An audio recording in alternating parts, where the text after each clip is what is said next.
Hello friend, তোমরা সবাই কেমন আছো? আশা করছি তোমরা সবাই ভালো আছো। তো আমরাও ভালো আছি। তো দেখো, আমরা আজকে একটু মার্কেটিং করতে যাব বলে বেরিয়ে পড়েছি। তো ভিডিওটা পুরোটা দেখতে থাকো, আশা করছি তোমাদের সবার ভালো লাগবে। হঠাৎ করে মার্কেটিং কেন করছি, কী কারণে করছি, কোথায় যাব, তো সব কিছু তোমাদেরকে বলবো। তোমরা ভিডিওটা দেখতে থাকো, সব কিছু তোমাদের সাথে শেয়ার করব। তো চলো আগে যাওয়া যাক, তারপরে তোমাদেরকে বলছি সব কিছু। আমরা যেই রুমটায় ভাড়া থাকি সেই রুমটার কাছাকাছি কোনো অটো থাকে না, সেজন্য আমাদের কিছুটা এগিয়ে এসে হাই রোড থেকে অটো ধরতে হয়। তো সেই হিসাব করে আমাদের অনেকটা হেঁটে আসতে হয়। তো সেজন্য এই যে এখন অটো ধরে আমরা এখন যাচ্ছি। তো এই অটো ধরে আমাদের আবার ফিরোজাবাদ বলে একটা বাজার আছে, বাজারটার নাম হচ্ছে ফিরোজাবাদ বাজার। তো সেই বাজারে নামিয়ে দেবে, তারপরে ওখান থেকে আবার আরেকটা টোটো ধরতে হবে। তো চলো যাওয়া যাক, যেতে যেতে তোমাদের সাথে গল্প করছি। তো দেখো, কথা বলতে বলতে তোমাদের সাথে আমরা চলেও এলাম। এবার এখান থেকে ফিরোজাবাদ থেকে আবার আরেকটা টোটো ধরে যেখানে মেন যে মার্কেটটা সেখানে যেতে হবে। মার্কেটটার নামই হচ্ছে চুড়ি মার্কেট, সেজন্য সেইখানে চুড়ির মেলা বসে। তো চলো, তোমাদের সাথে আজকে অনেক সুন্দর সুন্দর জিনিস শেয়ার করব। আশা করছি তোমাদের সবার ভালো লাগবে দেখে। চুড়ির মার্কেট কেন বললাম, কারণ তোমাদের ভিডিওটা দেখলেই বুঝতে পারবে যে চুড়ি মার্কেট কেন বললাম। ওখানে হচ্ছে এত সুন্দর সুন্দর চুড়ি নিয়ে সব বসে থাকে, মানে ওখানে না হলেও 100টা দোকান হবে শুধু চুড়ি। এত সুন্দর সুন্দর লাগে এই চুড়িগুলো দেখতে, তোমরা দেখলেই বুঝতে পারবে। এই যে আমরা এখানে চলে এলাম চুড়ি মার্কেট। তো এখানে জ্যাম ছিল বলে আমরা কিছুটা আগেই নেমে পড়েছিলাম, আর এখন এখান থেকে স্টার্টিং করলাম ভিডিওটা। চলো তোমাদের দেখাচ্ছি। দেখেছো চুড়ি মেলা কেন বলেছি, চুড়ির মার্কেট শুরু হয়ে গেছে, এখান থেকেই বসে।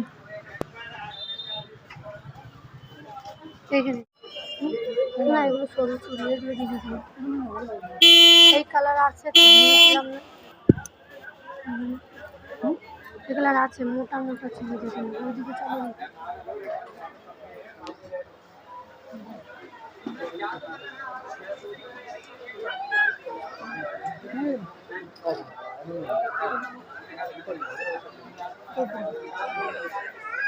এখানে গিয়ে জানো তো একটাই প্রবলেম হচ্ছিল, সেটা হচ্ছে এখানে কেউ খুচরোভাবে চুড়ি বিক্রি করে না। মানে তোমার যারা চুড়ি দোকানে বিক্রি করে, যারা পাইকারি মাল নেয়, তো শুধু তাদের জন্যই এই চুড়ির দোকানগুলো, আর বাকি কোনো সিঙ্গেলভাবে চুড়ি বিক্রি করে না। তো এই কথাটা আমরা আগে জানতাম না, জানলে তাহলে আর এতটা দূরে আসতাম না। তবে ছোট ছোট যেই দোকানগুলো আছে ওই দোকানগুলোতে আবার সিঙ্গেলভাবে চুড়ি বিক্রি হয়, মানে মালের থেকে চুড়ি বের করে বিক্রি হয়। তারপরে তবুও আমি বলেছিলাম যে যদি এরকম একটা বক্স সমেত যদি আমি চুড়ি নিই তাহলে কীরকম পড়বে। তো তারা বললো একটা বক্স নিলে হবে না, মিনিমাম 2-3টে তো বক্স তোমার নিতেই হবে। এবার আমি ভেবে দেখলাম একই চুড়ি আমি 2-3টে বক্স নিয়ে কী করব। তো এইগুলো তো আবার আমাকে বাড়ি ভরে নিয়ে যেতে হবে, এত চুড়ি আমি নিয়ে কী করে যাব। তো সেই কারণে আর এত চুড়ি আমি নিলাম না। আমার যেটুকু দরকার, যে চুড়িগুলো, যেই রঙের চুড়িগুলো দরকার, শুধু সেইগুলোই নিয়েছি। এই যে যেমন দেখো এই চুড়িটা অনেক সুন্দর লাগছিল, তাই না? আমার বরকে জিজ্ঞাসা করছিলাম যে দেখো তো চুড়িটা কত সুন্দর লাগছে। এবার আমার একটু পছন্দ হলো না, এখানে এই চুড়িটার দামটা একটু বেশিই বলছিল। সেই জন্য আমরা পাশে একটা দোকান ছিল, তো সেই দোকানে দেখছিলাম। তো এই দোকানেও সেই একই অবস্থা, খুচরো মাল বিক্রি করবে না, পাইকারি দামে দেবে এবং অনেকগুলো চুড়ি নিতে হবে। তো তার জন্য আর হলো না। আমি তো ভেবেছিলাম যা এত দূরে এসে এত সুন্দর চুড়ি দেখার পরেও যদি একটাও চুড়ি না নিতে পারি তাহলে মনটা তো খুব খারাপ হয়ে যাবে। এবার এই ভাবতে ভাবতে আমরা এই যে চুড়ির দোকানগুলো দিয়ে পাশ কাটিয়ে যাচ্ছিলাম। কারণ কী আর করার, চুড়ি যদি কিনতে না পারি, শুধু শুধু দোকানে ঢুকে তো আর বলে লাভ নেই, কারণ প্রত্যেকটা দোকানেরই একই কথা যে চুড়ি আমরা পাইকারি দিই না, মানে চুড়ি আমরা খুচরো দিই না, পাইকারিতে বিক্রি করি। এইখানে দেখো এই চুড়িতে লাইটিংগুলো দেয় বলে বেশি চিকচিক করছে। আর সত্যি কথা বলতে চুড়িগুলো এত সুন্দর ছিল, মানে আমার দেখেই মনে হচ্ছিল কি যে সবগুলো চুড়ি নিয়ে নিই।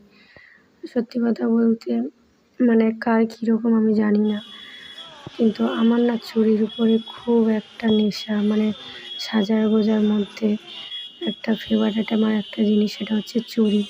আমি ছোটোবেলা থেকে আমি চুড়ি পরতে খুব ভালোবাসি, তো সেই কারণে আমার চুড়ি দেখলেই মনে হয় কি যে সবগুলো চুড়ি নিয়ে নিই। তো এইখানে দেখো অবশেষে খুঁজতে খুঁজতে এইখানে একটা দোকান পেলাম। তো এই দোকানে কাকুটা বলছে তুমি যেমন চাইবে সেরকমই পাবে। তো সেজন্য আমি ওখান থেকে 3 রকমের কালারের চুড়ি নিয়েছি। তো চুড়িগুলো তোমাদের দেখানো হয়নি, চুড়িগুলো আমি ভিডিওর মাধ্যমে পরবর্তীকালে তোমাদের দেখিয়ে দেবো, ঠিক আছে। তো এইখানে দেখো আমার বরের জন্য 2টো প্যান্ট কেনা হচ্ছে। তো এই প্যান্টগুলো ও নাকি পরে খুব আরাম পায়, তাই বলছিল যে এইখান থেকে 2টো প্যান্ট নিয়ে যাই, আমাদের ওখানে এই প্যান্টগুলোর খুব দাম, এক একটা প্যান্টই 150 টাকা করে পড়ে। আর সেইখানে এই প্যান্টগুলো 2টো প্যান্ট তোমার ওই 200রও কম পড়েছিল। তো সেজন্য ও এখান থেকে 2টো প্যান্ট নিল। এই যে যেটা হাতে ধরে আছে ওটা, আর একটা সাদা রঙের প্যান্ট নিয়েছি, ওই যে যেটা দোকানের উপরে আছে, এই যে এই প্যান্টটা সাদা রঙের প্যান্টটা নিয়েছে, এই 2টো প্যান্টই নিয়েছে ও। তো চলো কথা বলতে বলতে এখন আবার এই প্যান্টগুলো নিয়ে আমরা এখন আবার তোমার ওই আমার একটু বিউটি পার্লারে যেতে হবে ভ্রু ফিল করতে। তো সেই জন্য ওই কাকুটার কাছ থেকে জিজ্ঞাসা করে নিল যে এখানে লেডিস বিউটি পার্লার কোথায় আছে। তো সেজন্য সেই দিকে আমরা যাচ্ছি। তো এইখানে দেখো অনেক ধরনেরই জিনিস আছে, মানে এটা হচ্ছে ফিরোজাবাদের সবথেকে বড় বাজার। এইখানে তোমার সব ধরনের জিনিস পাওয়া যায়। আর এই যে টাকাগুলো ঝুলছে মালার মতো, এই টাকাগুলো না এই বিহারিদের মধ্যে বিয়ের দিন বররা গলায় পরে, এটাই এদের নিয়ম।